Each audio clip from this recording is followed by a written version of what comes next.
Broadcasting from the business capital of the world, this is the Podcast Business News Network.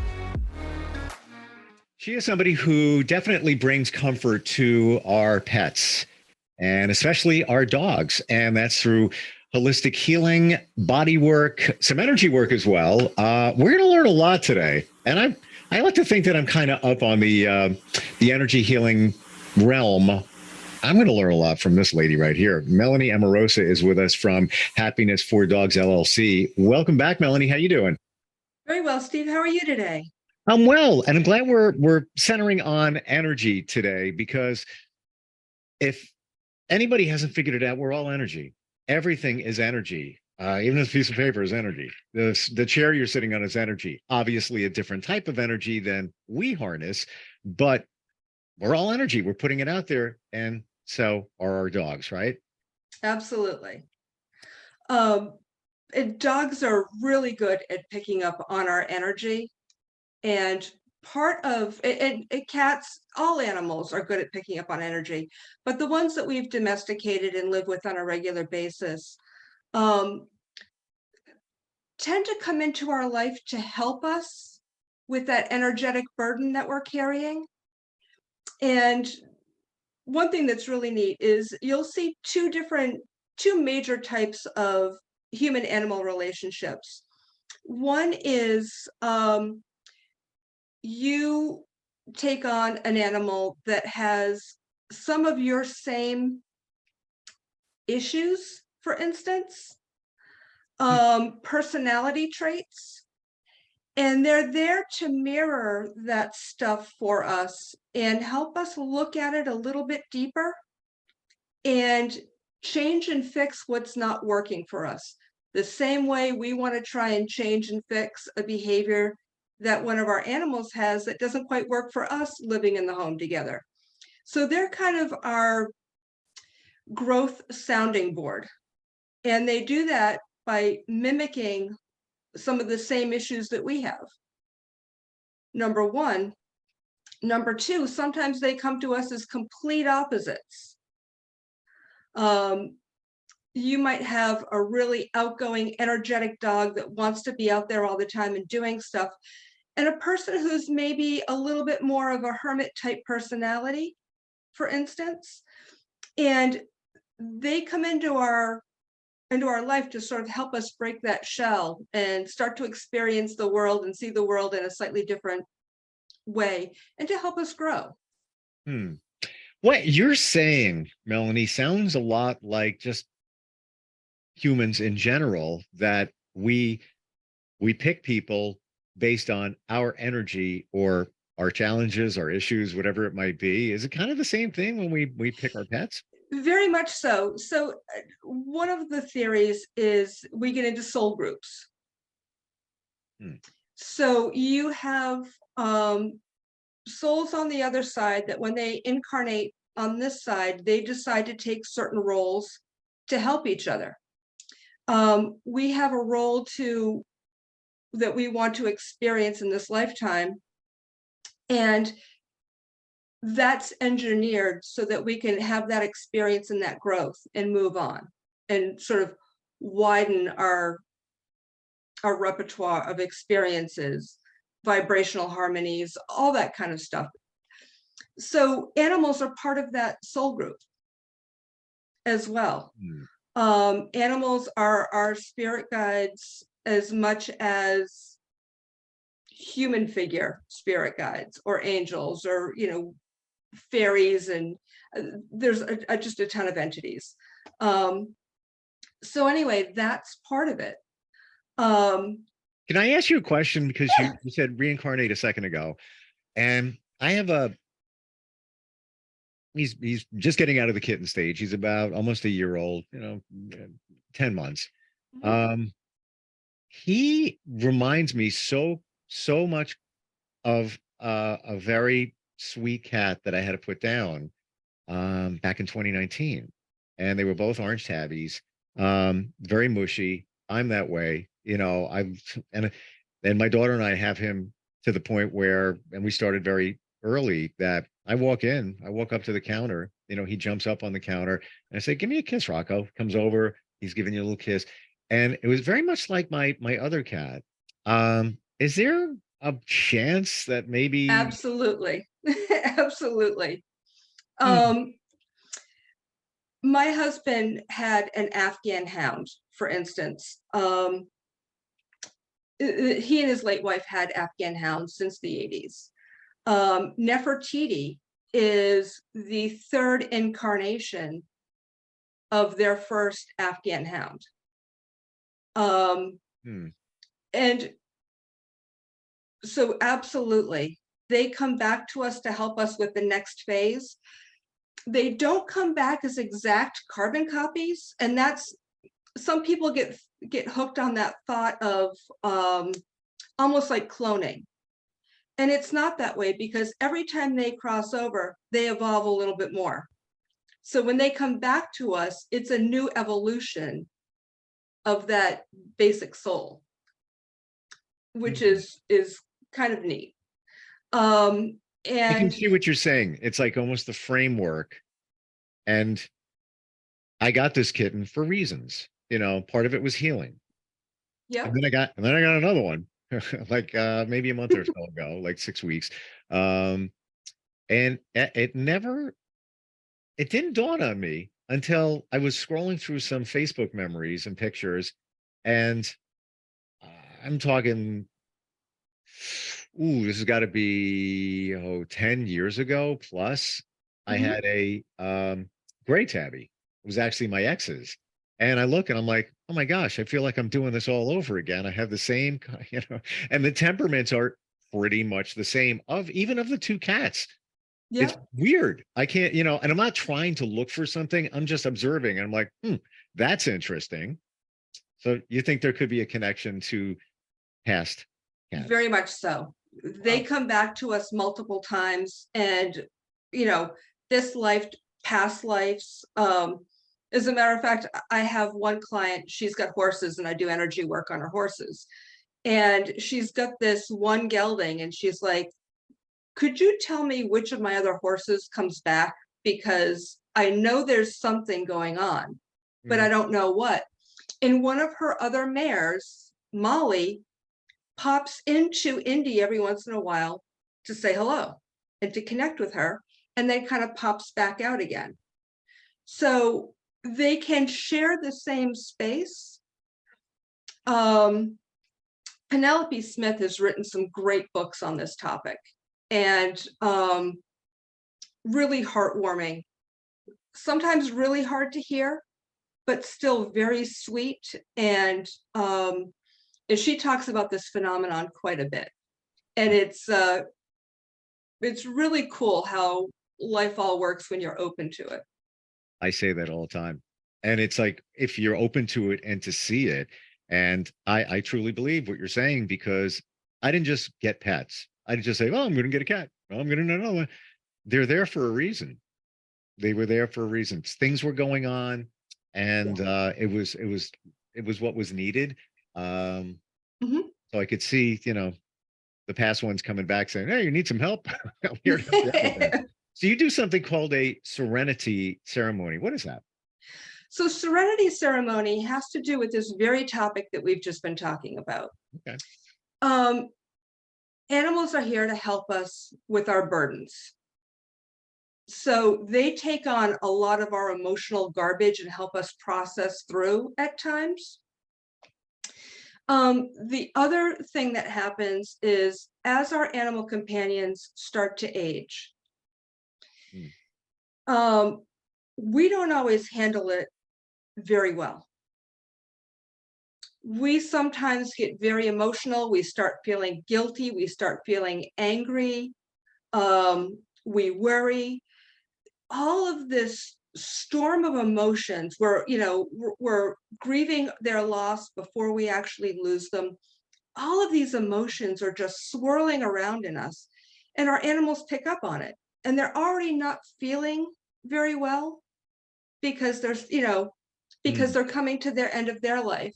right. And so in thinking about, we lost one Afghan hound, in going through that process, having lost pets in the past, and then looking at some of my friends and how they looked at the whole process of letting go and grieving and you know, I wanted to find a way to sort of help smooth out that rough energy and to give everyone a space and just hold space to say, okay, Hmm. let's get back to the heart of our relationship, which is love.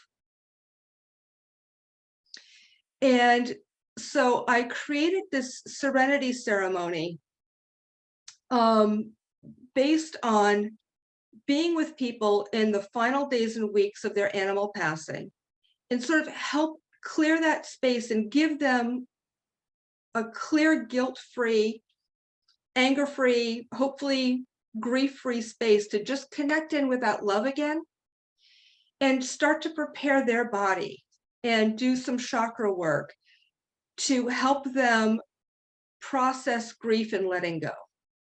It's almost as if you're the you're facilitating the energy bridge to the other side, or the passing of the pet. Yes, so I help hold that space for animal and human, and I do part of the ceremony is focused around the animal, clearing stuff that they don't need anymore, helping let it go, helping to enhance the chakras that help them transition smoothly, help working with the chakras to help the humans deal with grief and loss and regret and whatever else they're hanging on to that's just not beneficial. Animals don't view passing on the same way we do. And if you've nurtured a sick animal for quite a while, I've seen a lot of people feel guilty. They feel like they let their animal down. And they don't look at it that way. They're going back to source. They're going back to that energy pool and they're going to get reinvigorated. And even from there, they are still connected in with us. They still touch base with us on a regular basis. And so it's just trying to help soothe out all that non-beneficial stuff and just let it be the beautiful process that it can be. Is it sort Sad. of like this for the animal that is soon going to pass? If we could get in their head and they could talk to us, would they be saying something like, come on, stop being all negative. It's all good. All right. So I'm in a little bit of pain, but I'm going to be all right. Come on, stop. Very much. Yes. Yep. They embrace this next adventure that's coming their way. Wow. Um, Well, just like we talked about, we think my cats came back. So, right. they have a purpose, and they're like, the transition is like, wait a minute, that's not a bad thing if they could talk. I got things to do. It's all right. It's okay. Gonna miss you. Right. And some choose to guide us from the other side and work with us from the other side. And some choose to come back and, help us walk the physical plane again.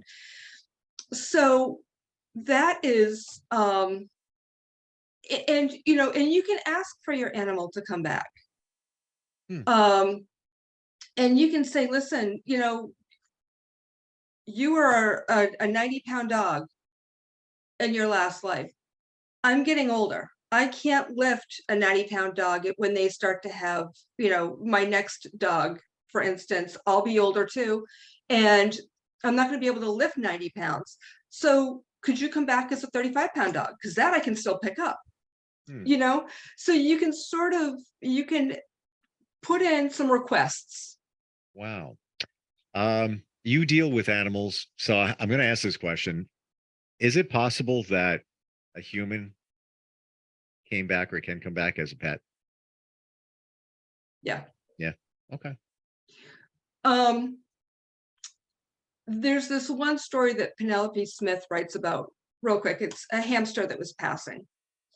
And she took it outside so that it could kind of run around and just experience nature, not in a cage, but experience this outdoor environment.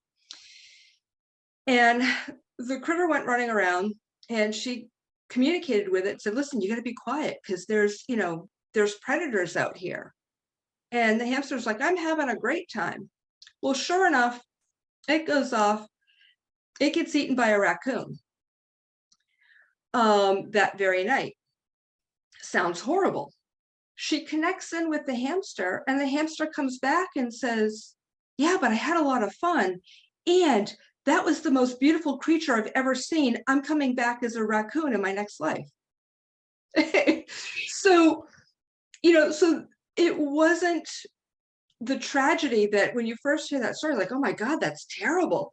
And then you hear the backside of it, you go, well, that's really cool. And it just really illustrates that they don't see death the same way that we do. And you're not the first I've heard that from. Yeah. And people in your modalities, I've heard Yeah. that before. Yeah, it's a whole different thing. So the serenity ceremony, you can do that virtually?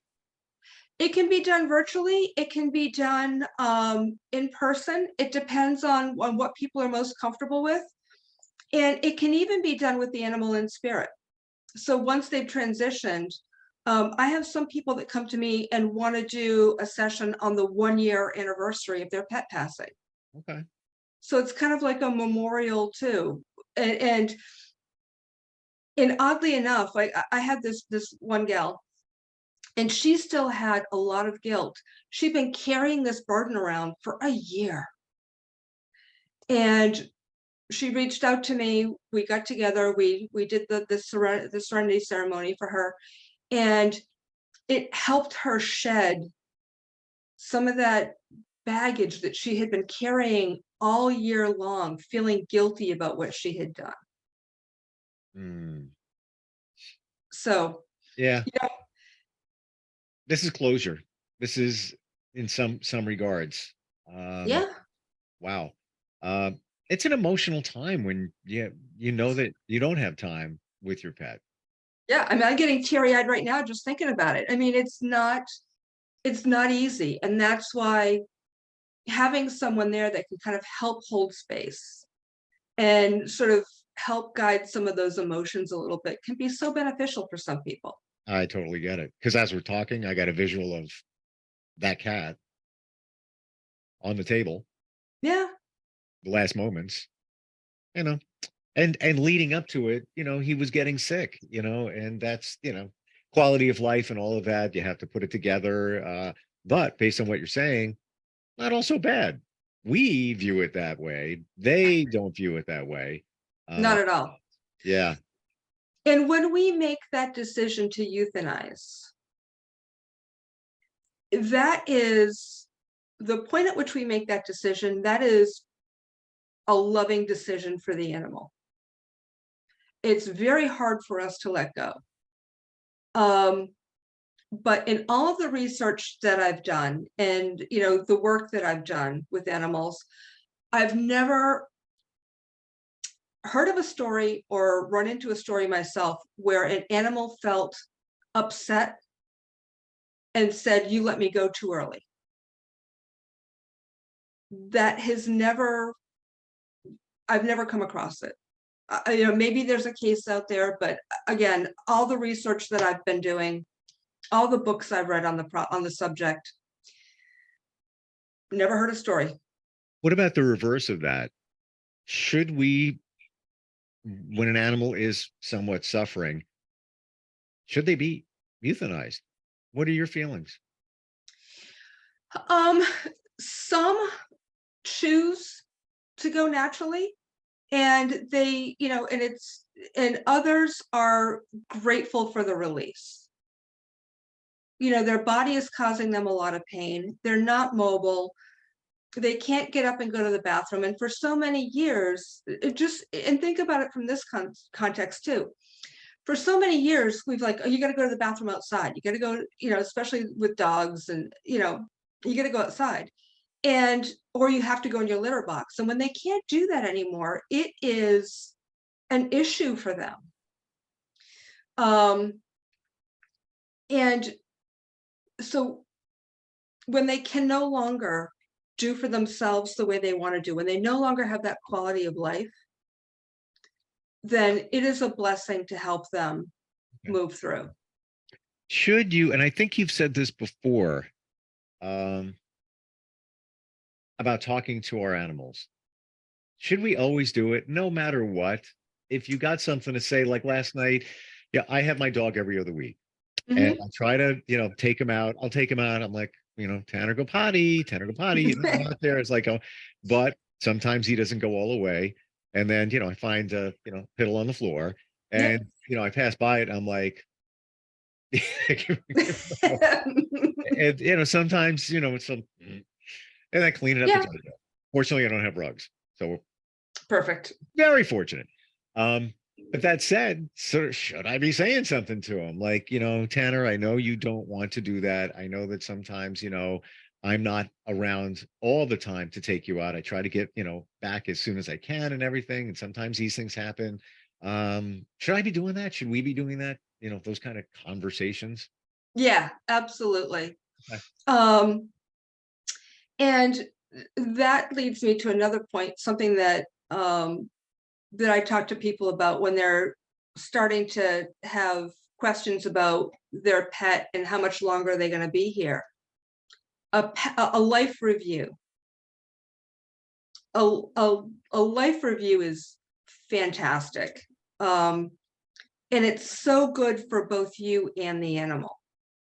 And what that is you just sit there and you just talk about all your happy memories with that dog Hmm. or that cat or that horse or, parakeet, turtle, whatever you have. And you just kind of go through some of those memories and the fun ones, the ones where, man, you really had me ticked off that day. Remember when you did such and such? But it's a nice way to just honor the gifts that they've given us, is to go back and review all of those thoughts and memories with them. And just in front of them. Yeah, with them. Yeah. Yeah. Just basically, um, just talking about the past, old school. Hey, remember the time that, those kind of things. Yes. Huh. Yep. Just do it randomly. You can do it randomly. It's really nice to do at the end of their life too, because it helps you focus on the good stuff and kind of get your head out of that yucky spot. True. Yeah. And you have those memories because you don't want to be left thinking about the memories of what I just said before, the final moments and all of that. We have a few minutes left. I want to get into the energetic body. Yeah. And something we had talked about before we jumped on here today, the owl that hurts. Yeah, the owl that hurts effect is what I refer to it. And anyone that has had someone come up to them, come up from behind them, for instance, and whap them on the back, on the shoulder or the back of the head, or your first reaction is, "Ow, that hurts." And then when you think about it for a second, you're like, "Well, it didn't really hurt, but it really irritated me or annoyed me or something." And um, that is kind of that disruption to the energetic body that's around us. There are four major layers. You've got, they call the etheric double or the body double. You've got emotional, mental, spiritual. And so those are the four basic layers that kind of surround us and act as kind of a force field. And everything that comes into us gets processed through that. Be it physical touch, be it words, even thoughts and intentions. You can pick up on bad vibes from someone. And those can sort of leave pockmarks in our energy field and kind of icky spots that, Lasting. yeah, it can hang around. If you don't process it and let it go, it can kind of hang on and build up and so clearing that energy field is important, and that's part of energy work, part of what you do in Reiki and aura cleansing and all of these other types of modalities, even crystals. This all comes to play and helps clear out that negative stuff that we hang on to that doesn't serve us. And that could be what we're referring to here is past traumas, situations, things that people said to you, not just a physical thing, but I get what you're saying though, why somebody's like, hey, what are you doing? It didn't hurt, but perfectly clear that, it's almost as if when somebody says, get out of my space, Yeah, it's your energy space. I never thought of it in that way, that yeah, you just penetrated the energy space and like, whoa, wait, hey, even though it didn't hurt, it was a disruption of your flow of energy when somebody yep, taps you on the back. yeah. Uh, And not everything leaves a lasting remark, but those particularly harmful, hurtful things that we hang on to and don't let go of, that all stays in there. could this also be some of those? And we got just a moment left, but I just Mhm. thought of a question. I got to ask this question. Those things from on the human side from our past, let's say our childhood, where something is stuck in your subconscious, and it's just the energy is there and it needs to be cleared out, right? Yeah, um does that also happen with animals? yes, very much so. Hmm. So Yeah. they carry that. Let's say you yelled at your dog or whatever, pooped on the floor, and just you had a bad day, you walked in, it was like, what, you explode, whatever it might be. um could that leave a lasting impression? It depends on the severity of the emotion to me. If you're just, oh God, I can't believe you did that again. What the heck? Now I got to go clean it up. I'm going to be late. That's an irritation.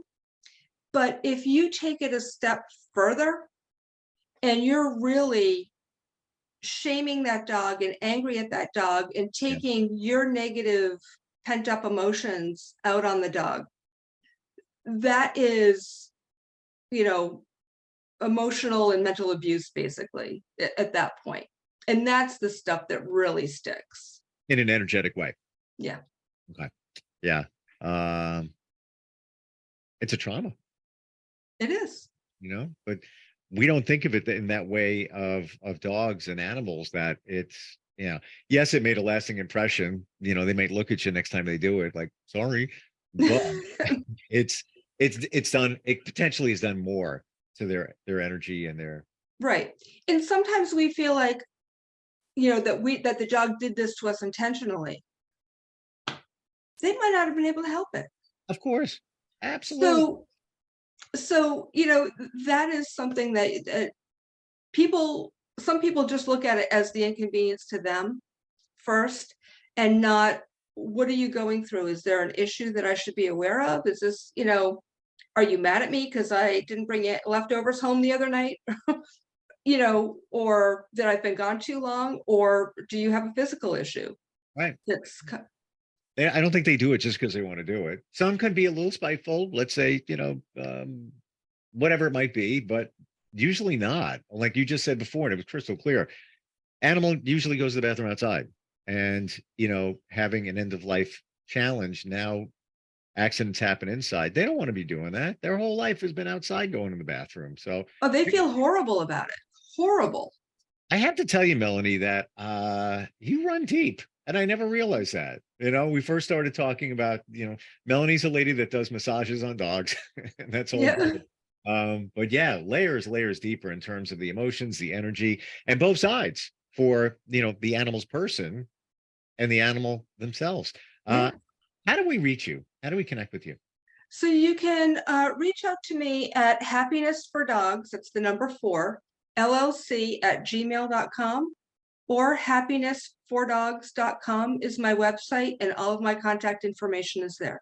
We have literally 15 seconds left, but I'm just going to say, last time we talked about Denise from Bangor, Maine checked in. She was looking for a practitioner in her area. Yeah, And just wanted to say that if you can't find somebody, and it's not something that can be done virtual, like the energy work, then they can reach out to you and you can help them out. absolutely. There are several associations that list practitioners, and I'd be happy to help. Melanie, great talking with you. Steve, thank you. It's been a blast. Hey, I got to go home and talk to my dog. And my cats too. And I look forward to talking to you next time we get together. Are you looking for even more of the podcasts and hosts that you love? The Podcast Business News Network is proud to announce that you now have even more ways to listen live. Check out the MyTuner Radio, online radio box, and Simple Radio apps on iOS and Android, or find us online. Search for Business News Network on mytuner-radio.com, or search Podcast Business News Network on streama.com and onlineradiobox.com/US. Take your podcast on the go and don't miss a minute of the action.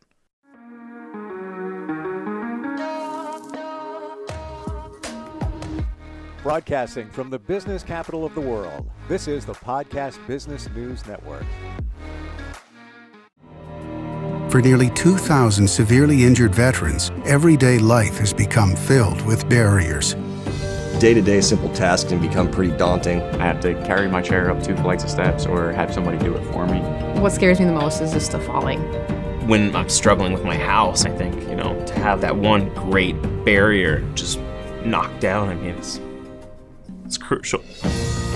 Home for Our Troops is a wonderful nonprofit that builds a Mortgage-free, fully adaptive, handicap-accessible house. And there's no catch. It'll be our very first home that we've ever owned. This is a game changer. This is where your life begins again. We need you to join us in completing this important mission. Please visit hfotusa.org and help build homes and rebuild lives. Because of you, everything's going to be okay.